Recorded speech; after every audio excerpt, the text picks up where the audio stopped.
What's up, everybody? It's Erin. And Nicole, this is Dude That's Fucked Up. How's everybody doing? Oh my gosh. Happy Halloween!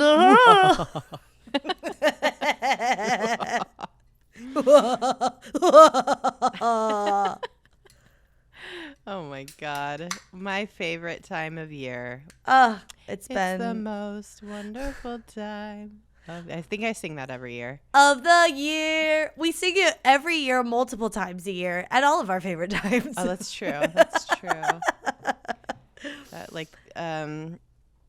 Gosh, I don't know what other time of the year I love as much as this time, but it's truly the best. Yeah. Gosh. Anytime we go to Vegas, that's the most wonderful time of the year. Oh, don't even get me started on Vegas right now. DJ's there right now. That's where he is? Yeah, he's at a weed convention right now. Oh, cool. So I'm at home taking care of our kids. He's at the weed convention in Vegas. He better be bringing you back treats. Oh, yeah, he better be.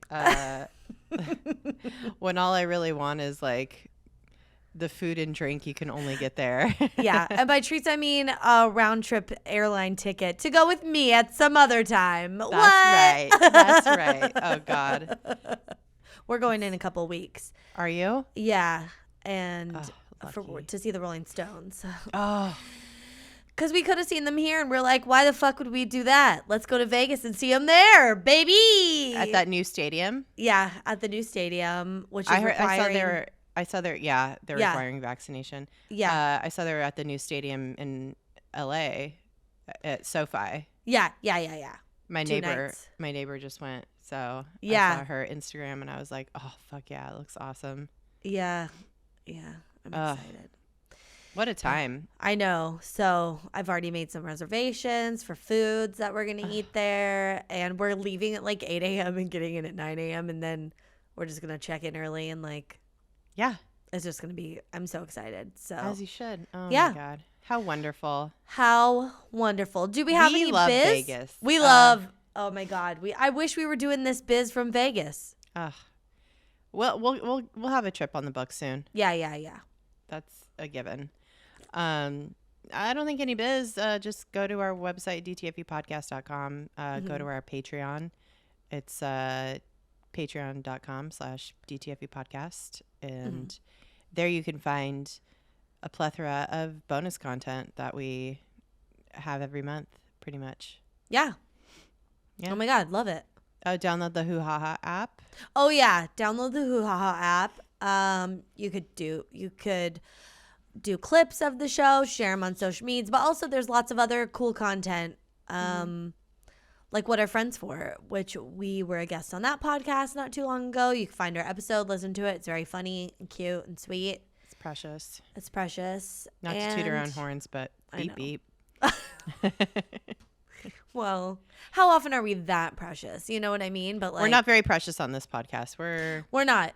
And that's also a testament to those women. For like cultivating a beautiful, precious, lovely space. Yeah. Yes, yeah.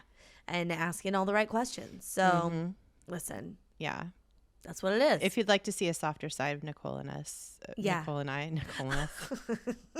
I'm using the royal we now. Nicole and us. I like the name Nicole and us. It's very... Is it a Greek Roman? Goddess? Yeah. It's like a Roman or Greek god. Thank you. I love it. Anyway, anything fucked up for you? Oh my God. Well, I'm just so old. Why? Okay, well, I went to Disneyland yesterday it was my dad's birthday, and so I was like, oh God, what are we gonna do? And it was like very kind of stressful to figure that out. And then I was like, well, we should go to Disneyland, and that will be a fun day, but it will be sad, but like more happy than sad.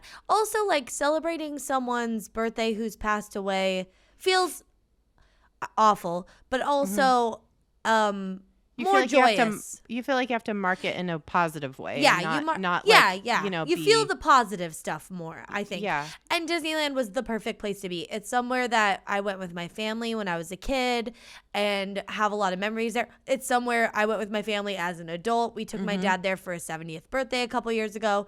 And so lots and lots and lots of memories on top of memories. And so but like it's such an appropriate way, I think, to celebrate his birthday. I think so. Yeah. And we celebrated his birthday in so many ways. Like well, we also had Mai Tais for him, and we wore his shirts. Like Pete wore one of his Hawaiian shirts, and I wore like a t-shirt that I had given him that was like kind of piratey. Yeah. And I just was like, really, the anticipation of it was making me very emotional because, like, not knowing how it was going to go. Yeah.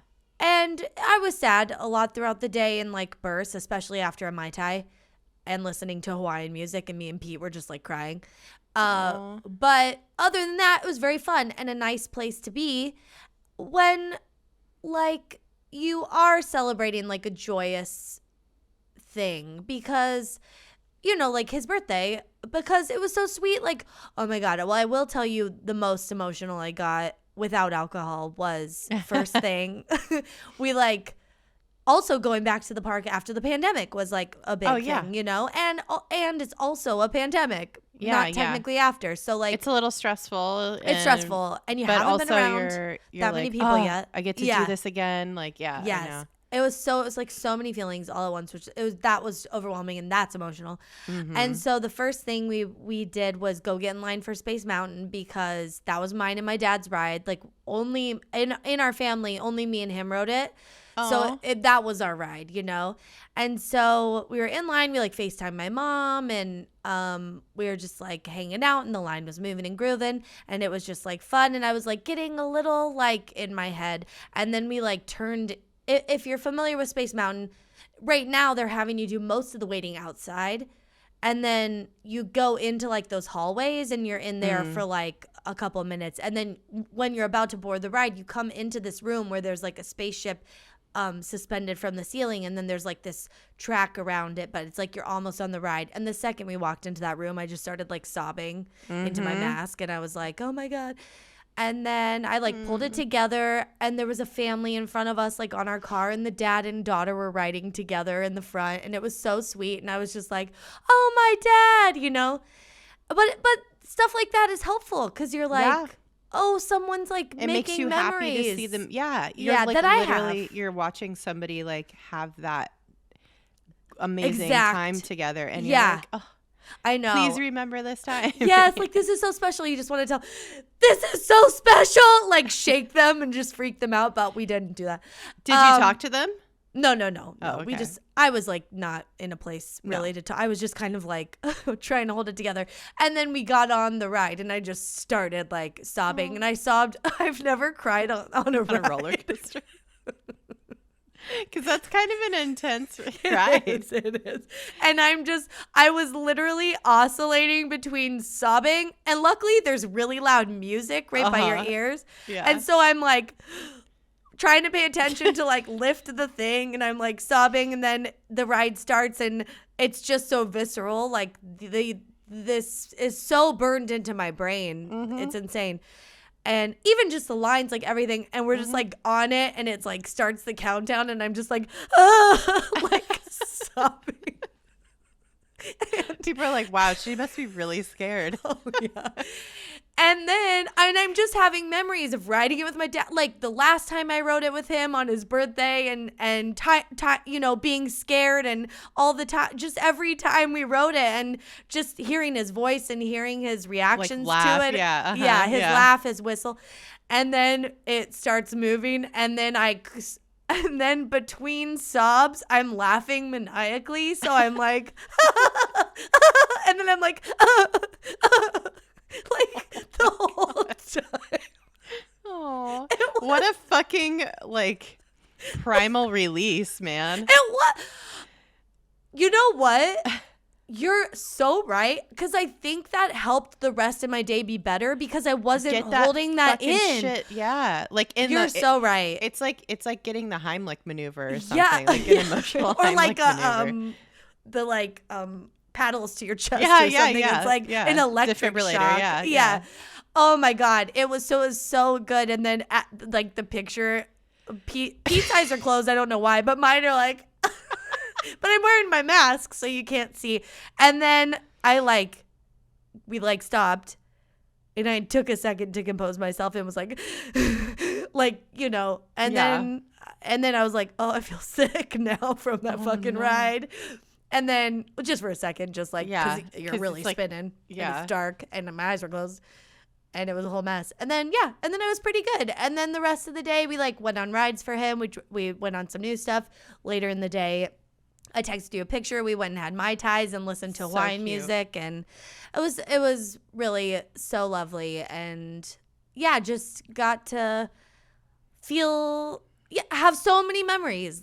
And I think I did a good job of picking a ride that meant a lot to our relationship first, and then the stress was off. It was okay, we did the thing for my dad, and now it's just a free-for-all, and now it's fun stuff, and we'll think of him here and there, but I don't feel the pressure to we need to go on this ride because it was his favorite. After that, it was kind of chill. And then Pete made a good point. He was like, well, your dad was so easygoing. He didn't care what we did. We would say, oh, do you want to go do this? He'd be like, yeah, let's do it. Yeah, that sounds good. Yeah, let's do that. And was so chill. So, which is the opposite of me. Mm-hmm. And so that's the kind of day we had. It was oh yeah, let's go do this thing. Oh, and I did do the Dia de los Muertos thing in the Coco in California Adventure. You could write a note. So I wrote a little note and put that in and stuff, and that was sweet. But oh my God, that's so sweet. It was sweet. So it was good. So why are you so old? Why did you? Oh my God! That? Oh my God! So, oh my God! So, around 3, I was first of all, I think you're partly dehydrated there. Because I have anxiety. I don't want to be in line and have to go to the bathroom. So I'm managing my water intake to be I'm chugging water when I know I'll have a bathroom break. And but also we're not buying waters because it's so expensive. So it's $10 for a water. Yeah, it's $10 for water. And then it was was so much physical activity, which I've not done that much in a while. Just walking and all. Oh my God. Yeah. We ended up walking 21,000 steps or something. Holy shit. Which is 10 miles or something insane. To go from sitting on my couch mostly to that was oh my God. And so and then also being around people too is being around people takes it out of you a lot. Yeah. Yeah. Because you're just it says, they said to put on your mask. It's that type of shit. But that kind of I was really fixated on that the first hour, and then it just dissipates. Yeah. Yeah. Mm-hmm. I was I'm having fun now. But so around 3, we went and sat, and we were trying to get into Trader Sam's to have Mai Tais for my dad, and there's the whole reservation system. It's its own whole thing. But but so we were refreshing the app, trying to get a reservation, seeing if the line was open, whatever, and we got some coffees, and we were sitting there, and I was I think I might be done. My legs, my feet, my calves, everything is just throbbing. And you sent me that text message, and I was wow, it's pretty late. I didn't think they'd be there that long. Oh my God. Well, we ended up staying till 8:30. We went and had cocktails, and then we took the monorail back into the park, and we did the tiki room, and then for my dad and my grandma. And then we went to get in line for Haunted Mansion, but it was 45 minutes, and I was we stood there for maybe 5 minutes, and I was I just want another churro, and I don't, because I'd already had one. I was I just want another churro, and I'm tired, and I don't know if I want to stay here. And Pete's yeah, I'm tired too. By the time we go through this ride, and we'll get home at so late. And I was yeah, let's just get another churro and leave. So we did. And then we got in and out on the way home, also for my dad, and came what home. What a fucking banner day, dude. Oh my God. It was, we just like indulged so much and just like did all the most fun things. And it was all the most like fun my dad things. Yeah. And we like got home. I like ate my burger. I like drank only like probably half my milkshake, if that. And I was like, I got to go to bed. Like I was like falling asleep almost at the table. I was like, oh, it's like how you were when you were a little kid and Yes. you'd go to Disneyland. You'd be passing out in the car. Yeah.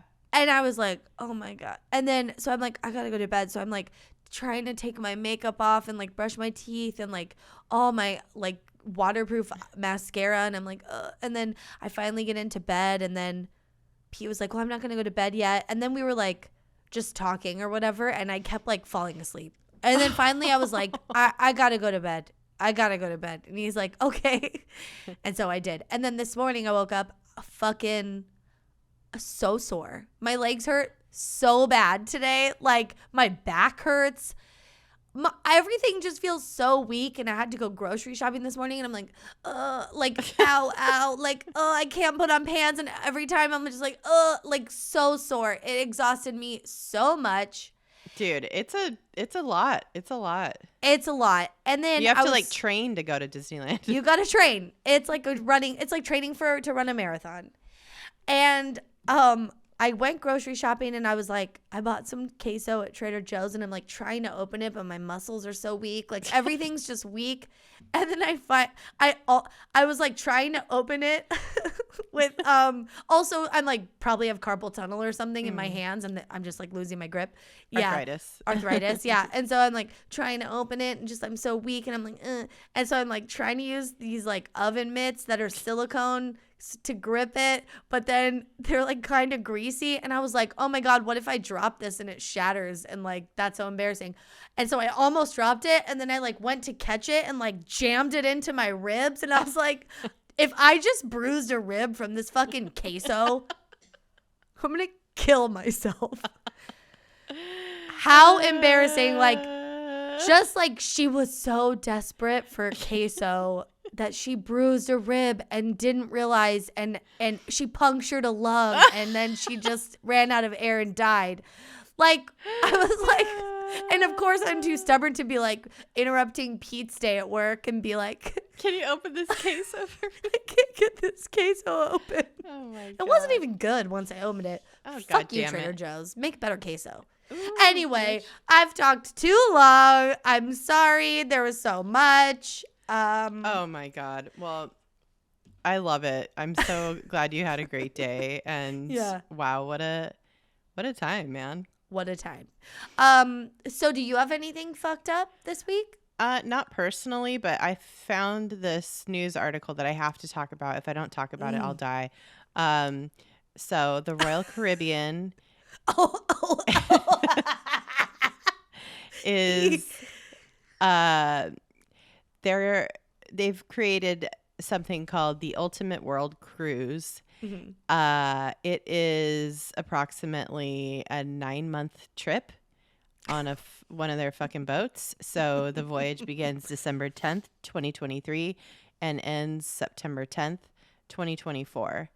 I read this and I had a visceral reaction to that. And somebody tweeted this, like, it was like, this cruise has like everything, like you're on, like, it's basically an ultimate, you're just fucking living on a ship basically for 9 months. Okay. And somebody's like, it's like a semester at sea. Like, yeah, it's like, or you're like doing a tour of duty or something. Like, yeah. in the Navy. Okay.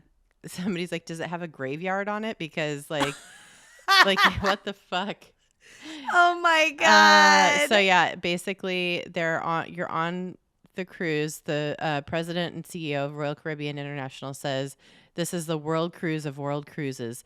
Now more than ever, people have resolved to travel the world and make up for lost time.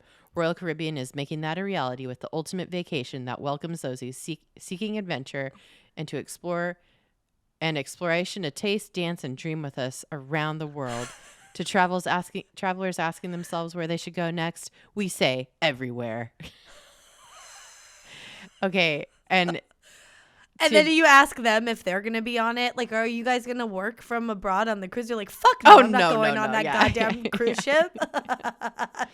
But if you do want to go on this trip, if this does appeal to you, it's $60,000 per person. What? And you can't just like go on their website and book it. You have to call their dedicated line for the Ultimate World Cruise.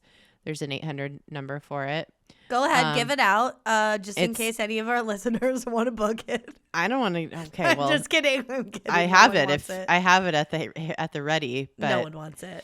Yeah, can you believe that fucking shit? I don't know, man. You could get norovirus like 50 times just in the span of this trip. So. Oh my God, at least, and it's like different strains. This cruise is gonna create a norovirus that can't be killed with antibiotics.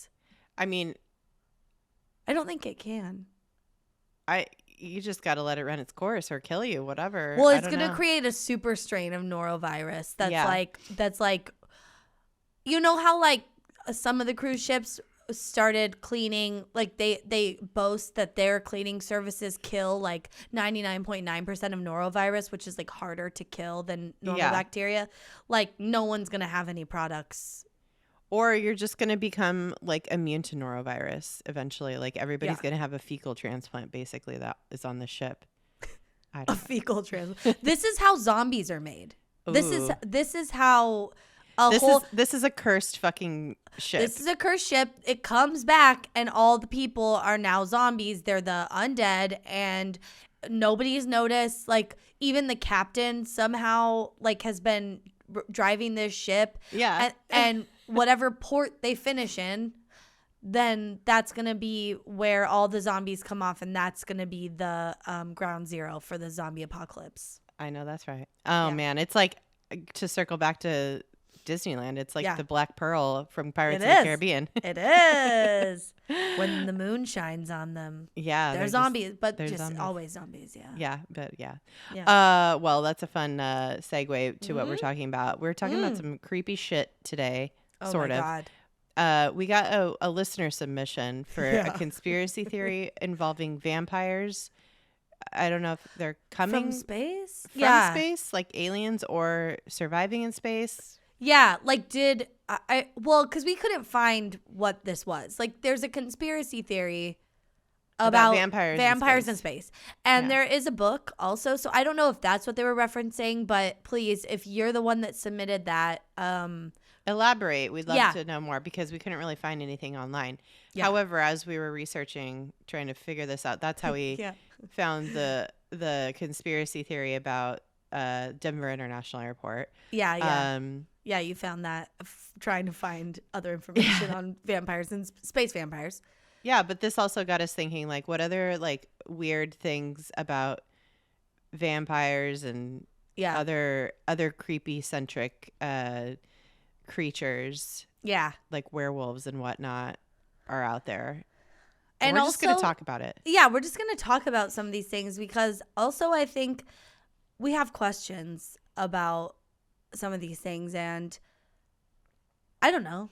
Yeah, we're gonna give hot takes. Get hot takes. Yeah, I think that's the gist of what we're talking about today. Yeah. So, without further ado, let's start with vampires, since that was like what led us to this topic of. Okay. This is a monster mash, if you will, of things that will be just all the things we're going to be talking about. It is. So yeah, to start with vampires, we think of vampires. When we think of a vampire, we think of that folkloric creature that's, in our Western minds, we think of Bram Stoker's Dracula. Yeah. Like blood sucking from the neck, sexy and hot forever. Gary Oldman. Yeah, except for when he's the old guy with like the weird head. No. I'm thinking like Interview with a Vampire and True Blood. Oh. Well, Gary Oldman's very sexy in Bram Stoker's Dracula. Yeah, that's true. When he's young and hot with the long hair. Yeah. And the top hat. But when he's the old guy that's like with the long fingernails and you're like, fucking ever heard of nail clippers, bud? You've lived on this planet for who knows how long. Yeah, how are you going to let yourself go like that? Come on. Yeah. I mean, I guess if you live forever, like who gives a shit, but yeah. Yeah.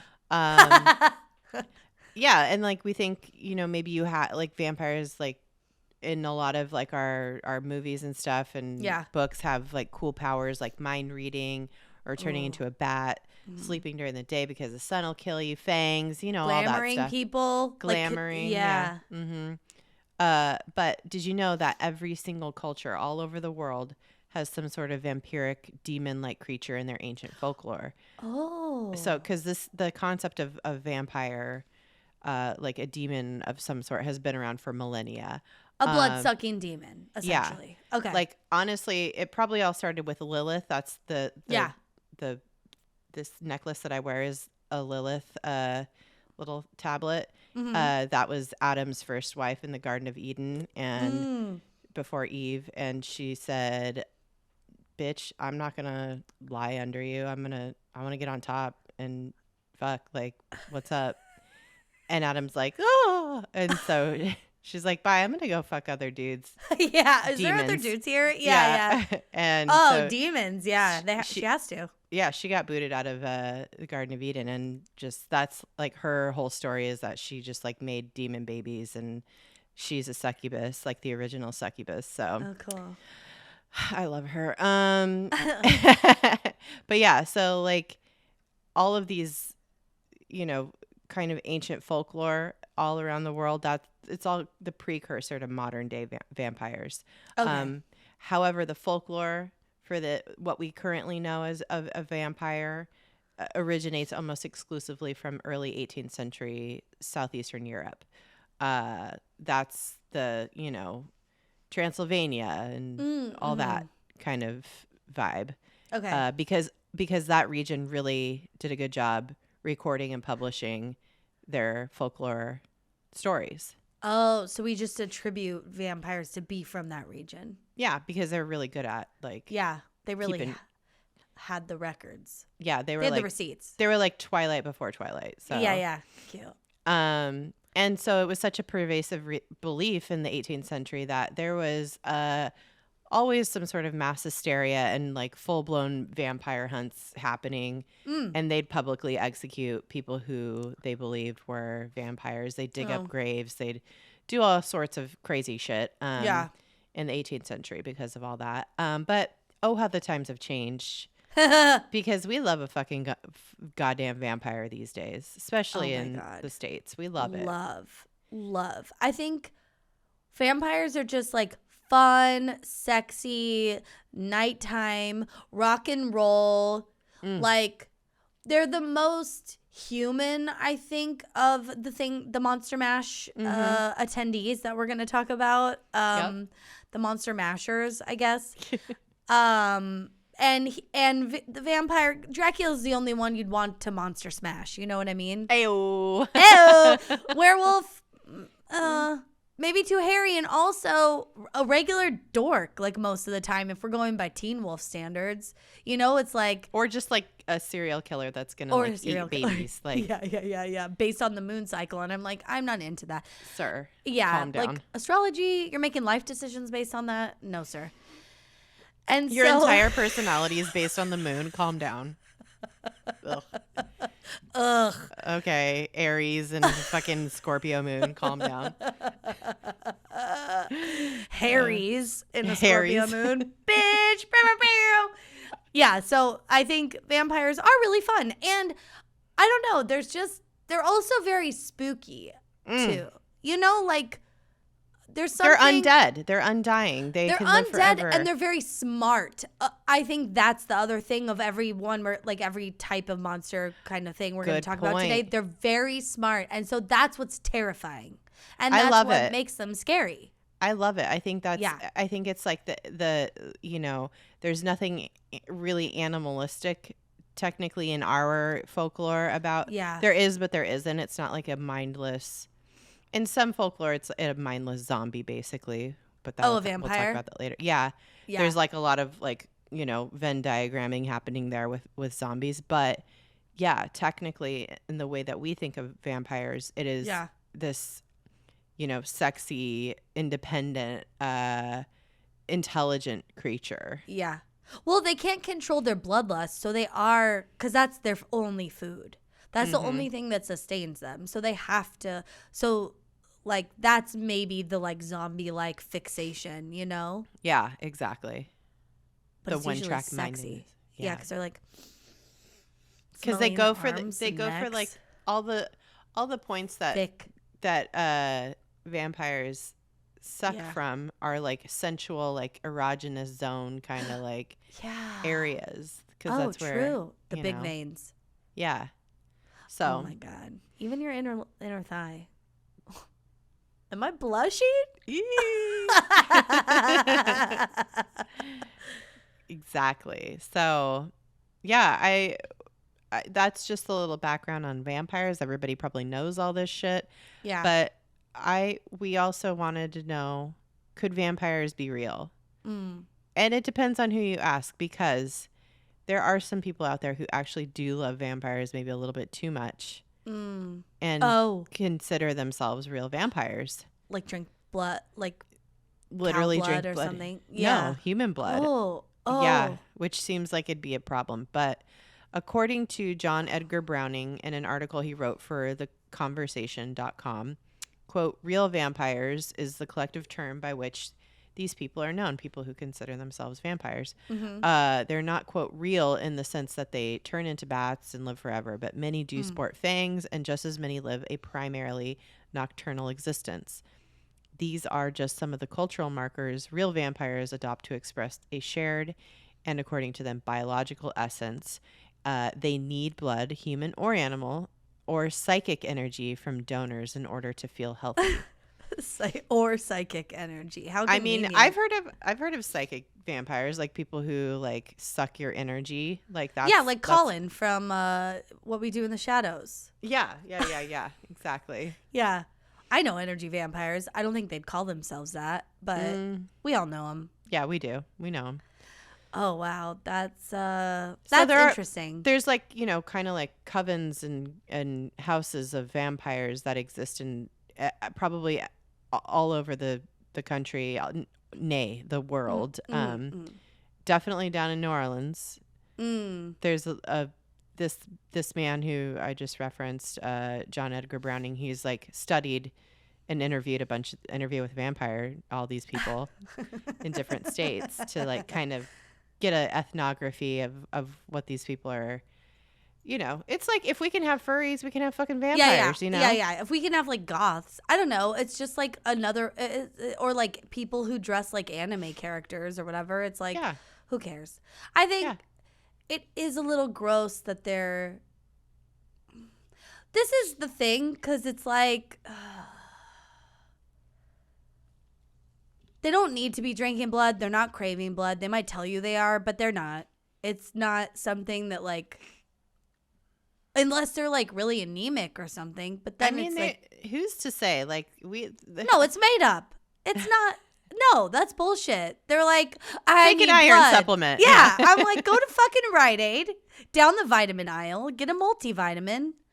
No, but you know that. So that's the thing that's weird to me, because it's like you're. This is like for play, which is fine, but like let's all be realistic about what this is. Like you are choosing to drink fucking other people's blood, and that's gross. I don't think you need to be doing that. Yeah, I mean that's pretty intense. Like I feel like you could easily fake it. A lot of these people drink blood from people who are. It's all very consent based. Or animals. Like so they make sure that people are, you know, tested for any kind of diseases that they could contract, but like drinking too much blood, I don't think they drink very much blood. I think it's like more like maybe ritualistic, like a droplet.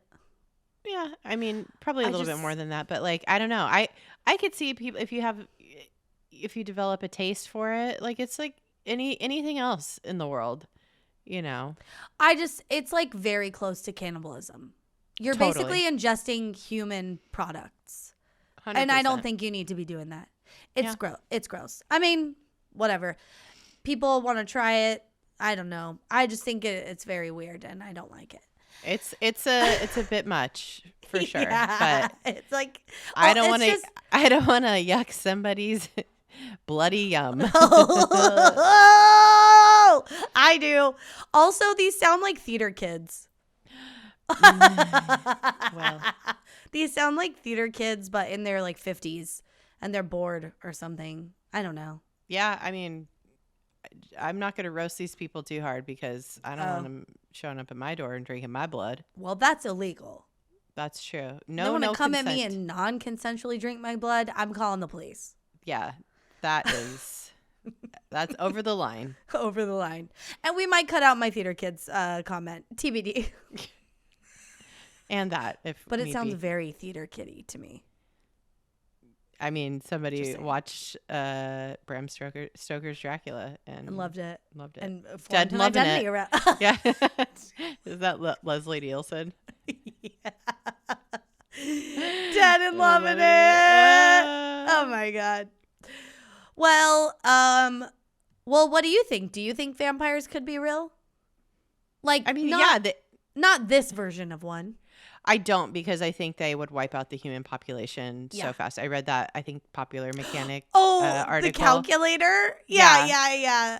It'd be basically like an epidemic. Yeah. If people became vampires, like, and then created more vampire, it's not sustainable. No. System. And then they'd all die because they'd all starve to death. Like, the population would all starve to death because we wouldn't have enough blood to feed all the vampires. Unless there was some sort of vampire council, like in True Blood, where they like regulate all the vampires in the world to make sure they don't get crazy. True that.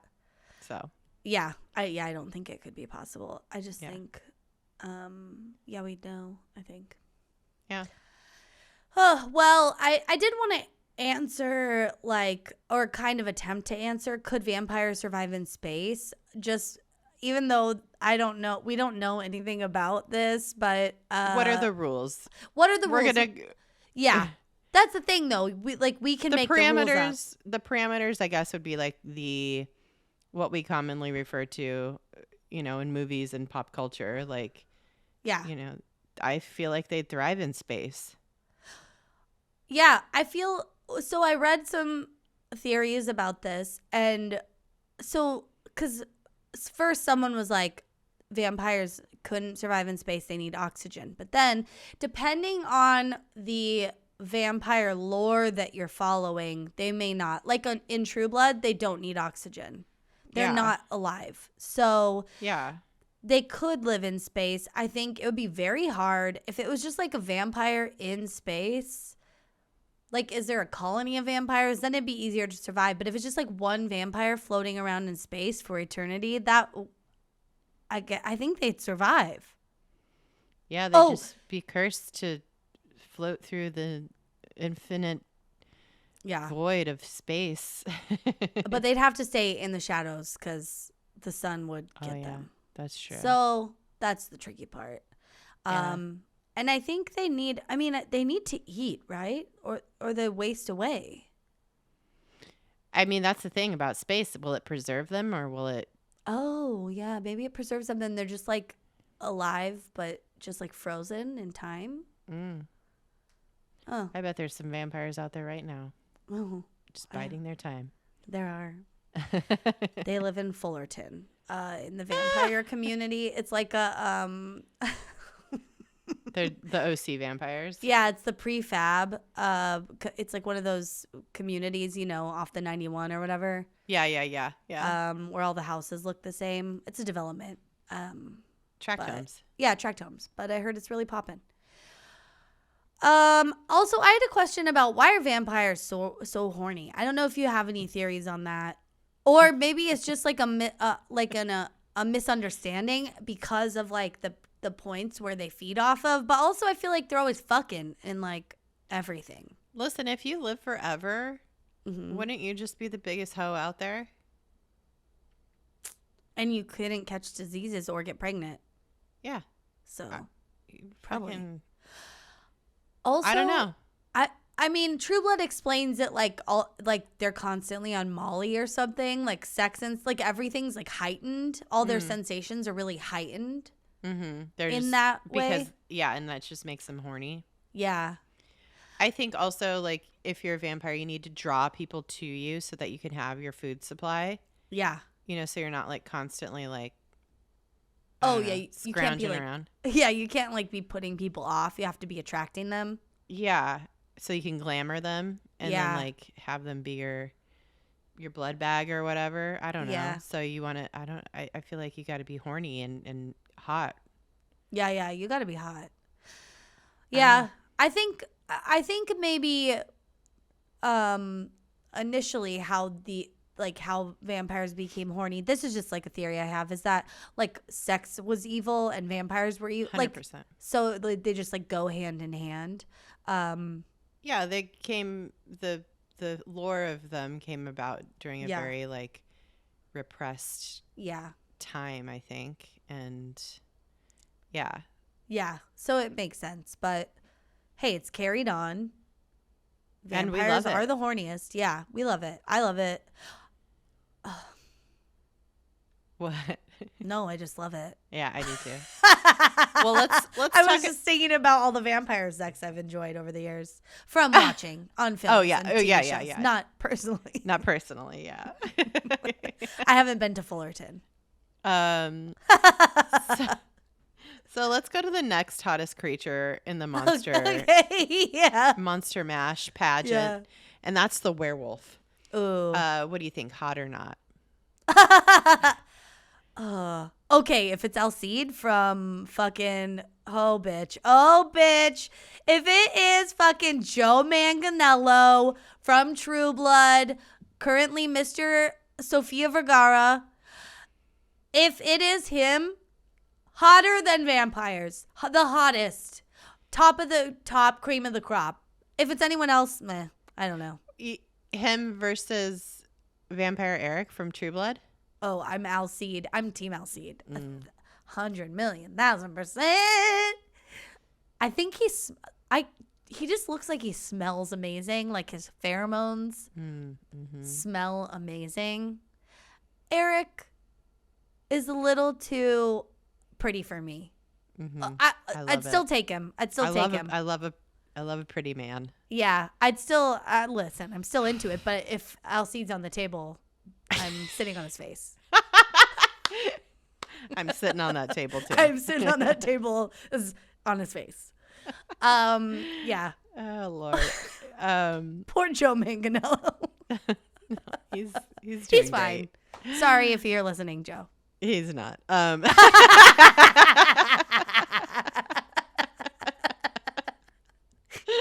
You're right. Okay, I did not know this, but werewolf legend comes from Greek mythology.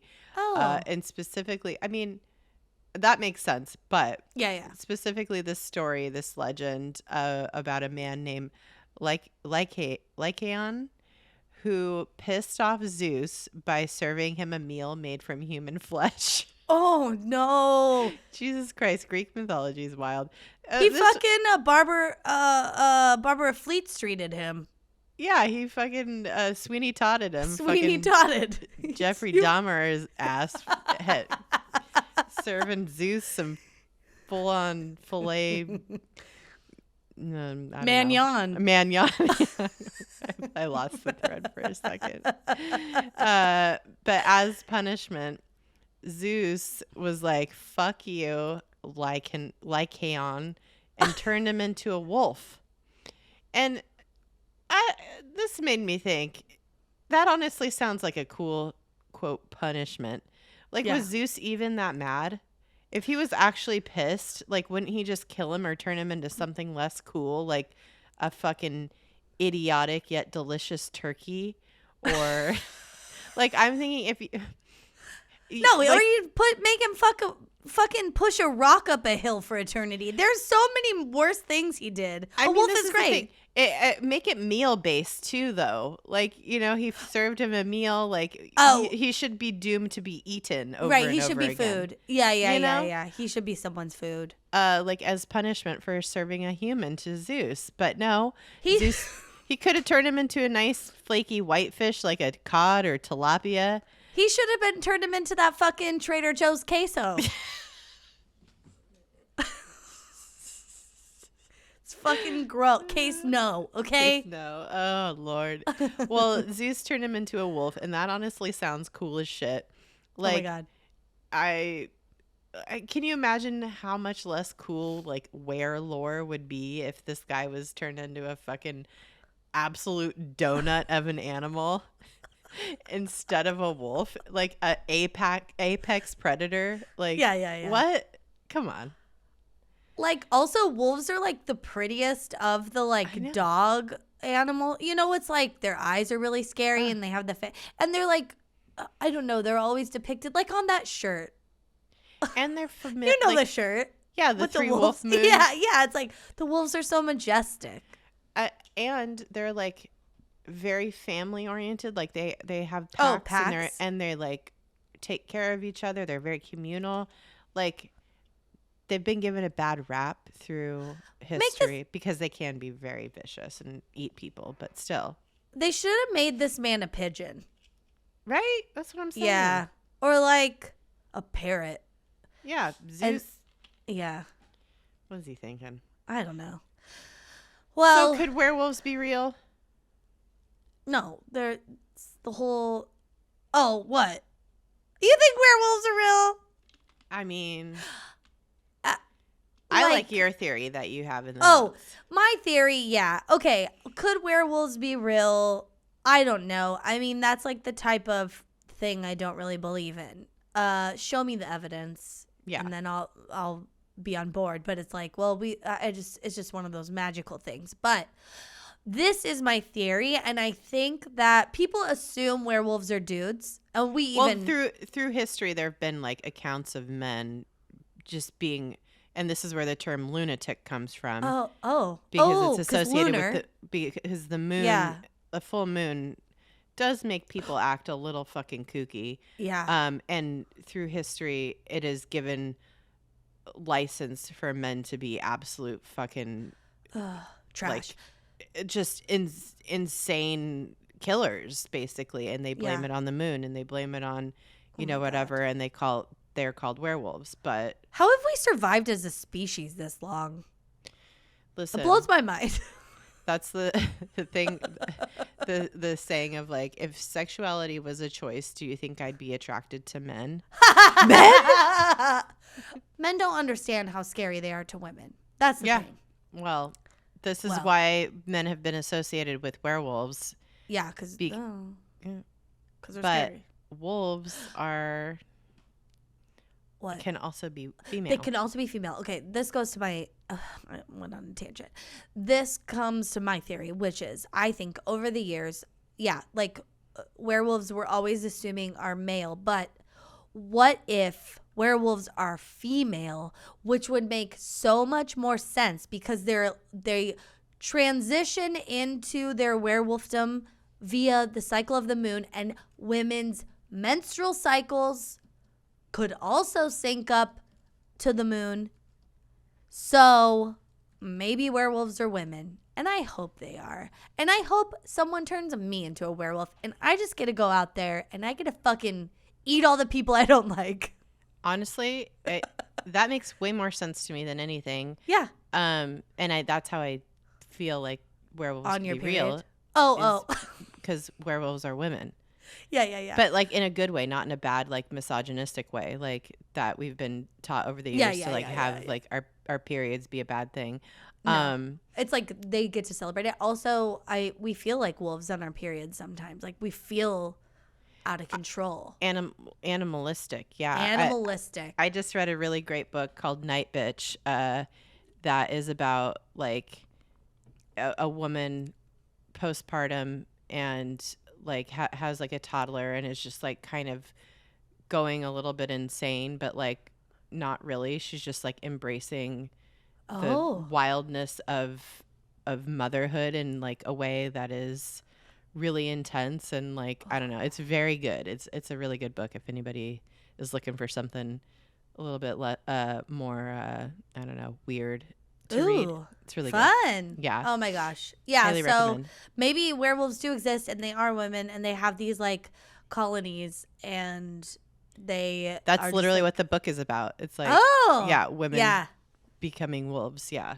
And they're just like living, and they're like, yeah, like eventually we'll pick off a few more women to join the ranks, but like, you know, for the most part, we're just hanging out. We're sorry to all the other women that we can't turn. We're really sorry, but like, we have to look out for a pack, you know? I mean, that's the way it is. That's the way it is.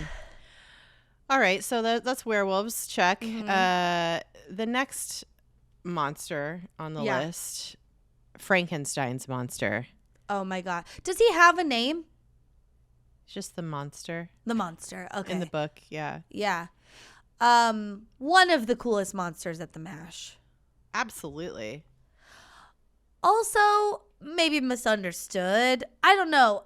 Totally misunderstood. This poor creature didn't have a chance. He never had a chance. He was the creation of a man, like it was pure ego put into practice, basically. Yeah. Dr. Frankenstein. The monster's name is not Frankenstein. The person who created him is Dr. Frankenstein, who is the allegory is he is the monster. Not the creature he created. The creature. Yeah. Also, okay, this is one of the only famous creatures that I think people are aware of that was created from the mind of a woman. Yeah, that makes sense. Yeah. This comes from, because there's like a big twist in it, and he's not the monster. Yeah, that's very fun. But side note, we should totally look into doing an episode on Mary Shelley, because I was just looking a little bit. I was just like making sure she wrote the book and stuff. I was like, I think it's her. Yeah. And so I was just reading a little bit about her life, and she had a wild life, very hard, already a hard time to be a woman, extra hard for this woman. I mean, she went through some shit, and she was able to churn out like several works of fiction before she died at the age of 53 from a brain tumor. Jesus. So Frankenstein, poor guy. All these parts from the graveyard, and what I'm wondering is, did Dr. Frankenstein and Igor, I don't even know if he's like actually part of the sourcing of body parts, but did they source at least a cool dick for him? Did they bother with a dick? Is that why he's like so upset? I don't know. Or did they give him like a really weird one where they they put it on upside down? The balls are on top. Like that scene from the Goonies where they drop the little the figurine of the Michelangelo and they glue the pee-pee on upside down. Or is he just all balls down there? Like it's like they were like, shit, we forgot the wiener. Well, put an extra ball. Okay. Or also was it like, oops, all balls. Oops, all balls. I don't know. Or did like Igor and Dr. Frankenstein like look at their stuff, and then they had all these cadavers, and they were like, well, we can't pick any ones that are better than our dicks, because that's fucked up. So let's find one that's a whole chapter of the original book that didn't make it into the final. It's like it's Igor and Dr. Frankenstein just like deciding on the dick. Yeah. And it's like a Sims like creator. And did they use the same process of elimination for the asshole? Maybe he doesn't have an asshole. Is he just smooth on the back? Like a Ken doll. Ugh, these are Does questions. he need to poop? Does he eat? I think so, but I don't know. Yeah, I don't know. I don't really know how all that works. Yeah. That's why I don't know. Like, could Frankenstein's monster be real? Could somebody make a replica of a Frankenstein's monster? Like a person entirely made from parts? Like, or someone who's dead and brought to life from parts? Like could they reconstruct a person from parts? Absolutely. We're there. They just grew a functioning kidney. Yeah. And we do like face transplants and limbs and things. I'm talking like a full from scratch. From scratch. Yeah. I don't know about that. Like this is the technical challenge in the baking tent, and all the contestants have to build a human from scratch, but from parts that already are on the table. Yeah. This is like a chopped episode. It's like Chopped. Oh, it's more like Chopped. It's more like Chopped. That works on a lot of levels. It's reverse chopped. Yeah. No, I don't think it is possible. All right. Do you? Maybe. I think maybe. I don't know. I think it's already very hard with transplants and stuff. Like, you have to be on medications and stuff so your body doesn't reject it. And I just don't know. This is the thing too. It's like, I guess if it was all parts that were created maybe from scratch, like these weren't from a cadaver, like if these were parts that were grown in a lab or something, because the cadaver, once the body dies and the tissue cells are already dying, and that's really hard to come back from. Yeah, I think it's like you have to start with a preserved head, like you have to have that going for you at least. Yeah, and it has to still be alive. Yeah, like connected to like a nervous system, or not even a nervous system, but like a respiratory system. A fucking iMac. It could be connected to whatever, as long as the cells are still living. Mm-hmm. And then we just add parts from there. We're not there yet. I bet I'm not there. Well, I couldn't do it. No. I'm saying like humankind could do it. No, I don't think so. Eventually, yeah. In like 100 years or something. Probably. Maybe shorter. Yeah. If we don't set ourselves back into the dark ages within the next couple of years here. Oh my God. We for sure are. Next, anti-vax. Yeah. Next, speaking of anti-vax and what could become of you, the next creature on the list are zombies. Zombies, AKA the carnival global cruisers or whatever. Yeah. The ultimate cruisers.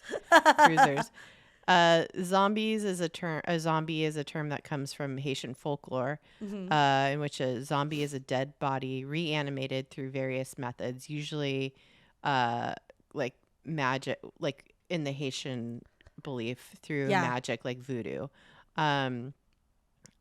It's pretty wild. It is like Haitian. The Haitian roots are like actually very fucked up, because I don't know. This is something I found some information on. I had no idea about any of this. Oh, Haiti has probably the most insane history of any country. Oh my God. I know it's on the planet. I know. Yeah, it's been Haiti's been having a hard time as a country for a long time. Long time. I wasn't aware of some of the I wasn't aware that zombies come from Haitian like background and traditions, but basically undead corpses you could trace the roots of zombies to Haiti and Haitian Creole traditions that have their roots in African religious customs. And this is according to Haitian folklore. There's a book, it's called Race, Oppression, and the Zombie. And it basically recounts that zombies are the product of spells by a voodoo sorcerer, like you mentioned, called a bokor. And the concept of zombies further evolved a little bit later as slavery became way more pervasive. And so there's this woman, Amy Wielance, and she is a professor at the University of California, Irvine. And she said that zombies were a very logical offspring of New World slavery. And also because slavery in colonial Haiti was so viciously brutal, enslaved people started to see the only way out as death, and that would be how they would return to Africa or Guinea. Mm-hmm. And so basically they were like, the enslaved people wanted to commit suicide and to get out of being enslaved because it was so fucking brutal. Yeah, the French colonized Haiti. Yeah. And the horrors that happened there, oh my God, perpetrated by the colonizers there, is really, really fucking horrible. Yeah.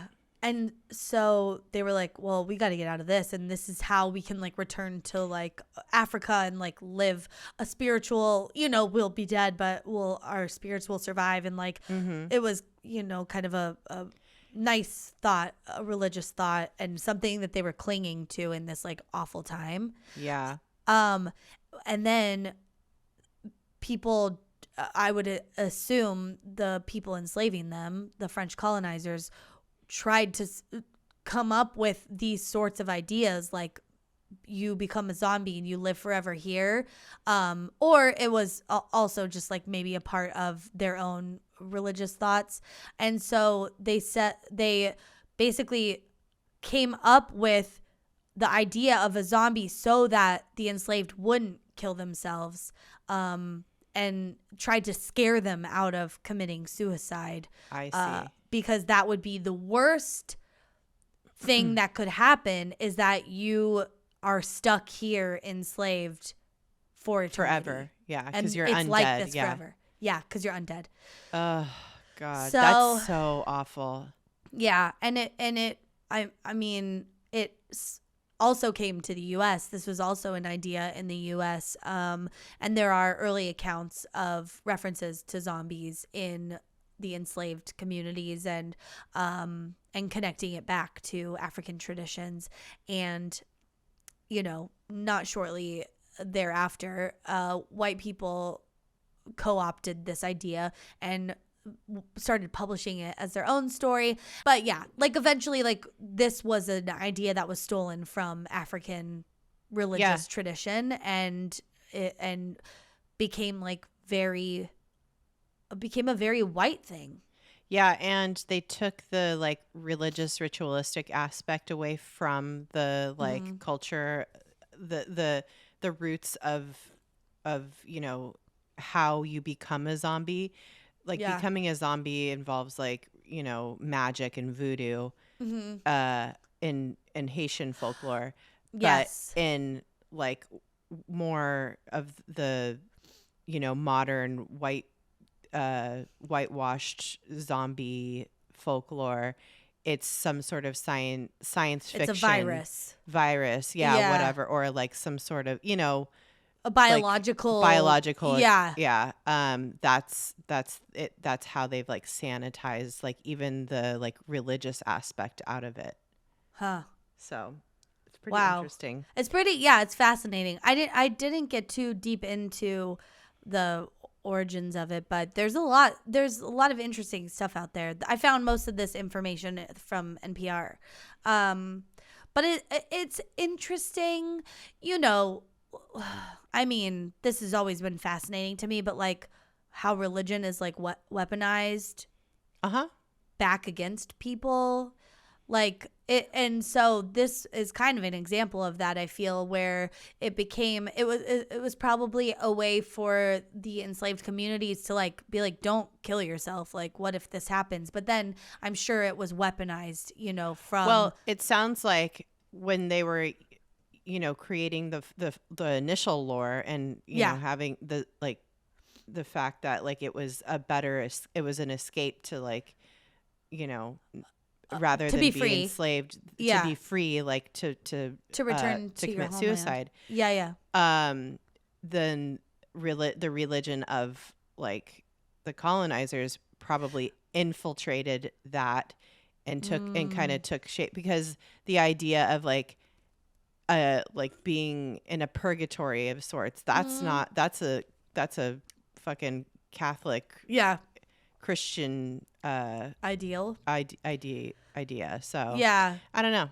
Yeah, that's true. Yeah, that's true. And that's what that was. It was like, no, you'll just be stuck in this state of being forever, and you'll never escape, and you won't ever make it to quote unquote heaven. That's so fascinating. I need to read more about that whole the folklore of that. Anyway, well, that got heavy. Yeah, I know. It's like it's a very, very fucked up roots, this idea of zombies. Yeah. So I don't know. Well, so then I guess the question is, could zombies be real?